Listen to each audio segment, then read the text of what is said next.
በጣቢያዋ ላይ በሰጠችው መግለጫ አረጋግጣለች። እስኪ መግለጫውን ተመልከቱት። ኢና ሊላሂ ወኢና ኢለይሂ ራጂዑን ملت بزرگ ایران روح بلند پیشوای ملت بزرگ ایران حضرت امام خامنه ای با نوشیدن شهد گوارای شهادت እናም እንግዲህ የአያቶላ አሊ ካሚኒ እንግዲህ ያረጋግጣችው ኢራን ለ40 ቀናት የሀዘን ቀን አውጃለች። ይህንን ተከትሎ ኢራናውያን በቴህራን ከተማ አደባባዮች ላይ እየወጡ የካሚኒ ግድያ ተከትሎ ሀዘናቸውን እየገለጹ ይገኛሉ።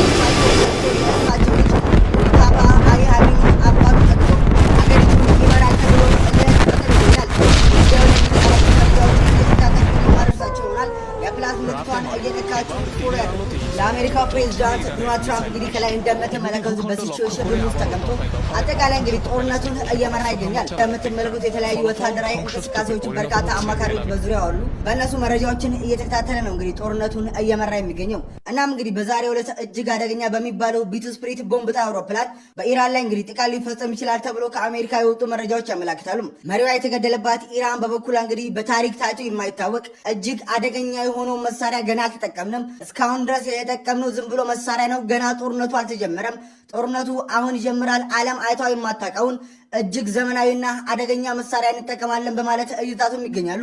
በቀጣይ እንግዲህ በዓለማችን ላይ ምን ይፈጠራል የሚለውን ነገር እየተከታተልን የማደርሳችሁ ይሆናል። የፕላስ ምልክቷን የነካችሁ ፎሎ ማድረግ ቤተሰብ ይሁኑ። የዩናይትድ ስቴትስ አሜሪካ ሚሊትሪ ወይም ጦር የኢራንን ሰው አልባ መቶ መጣሉን ፎክስ ኒውስ ዘገበ።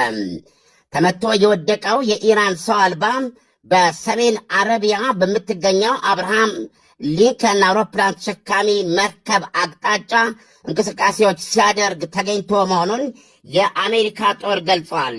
ይቺ የኢራን ሰው አልባ ሻሄድ 139 የምትባለዋ ነች። የአሜሪካ ማዕከላዊ ቃል አቀባይ እንደገለጸው ወደ መርከቧ አቅጣጫ ስትበር በመታየቷ ነው የተመታችው።